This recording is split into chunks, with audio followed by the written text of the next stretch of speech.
Hey golfers, I want to go ahead and go a little bit deeper into this concept of reducing the amount of slack in your golf swing and what that actually means. Got some great questions and I want to just go ahead and answer those. So I'm going to do a series of videos that will eventually include drills and everything else to actually visually go through this.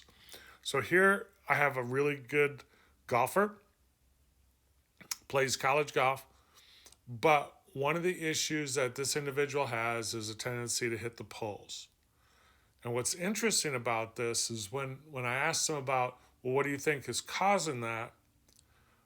Well, the club's coming over the top, face is closed, and I'm pulling it. So then I need to stay more behind the ball and things like that.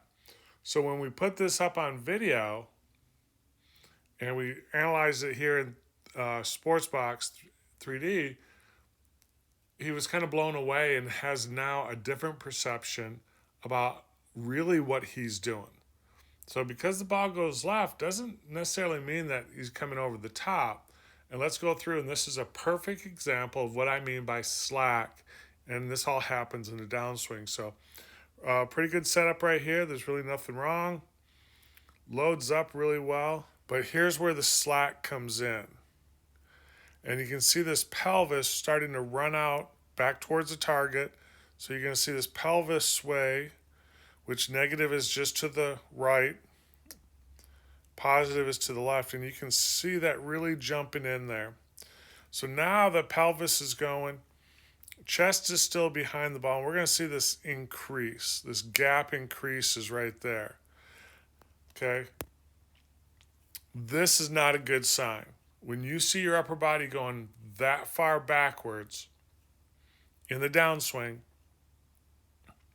you're going to get stuck. So that's where that lower body's running out, upper body's staying behind. He's trying to stay behind the ball, hit the inside of the ball, but it's actually causing a problem. So now what happens? Stalls out at the bottom, and we still see this number increasing through impact. And so what's going to happen to the club face? It has to flip over.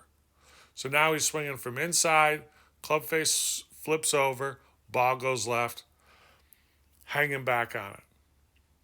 So this slack is when that lower body runs out, arms in the upper body have actually fallen backwards, and now we're just using our hands at the bottom trying to get it squared up. This is a perfect example of having too much slack in your swing that's going to cause inconsistency in your ball striking and direction. So in the next video, golfers, we're going to go over some additional drills and changes in this golfer's technique so he can become more consistent, give more compression to the ball, and really start being able to predict where his ball flight is going, which is going to make him a lot better. So thanks for watching, and we'll talk to y'all soon. Later.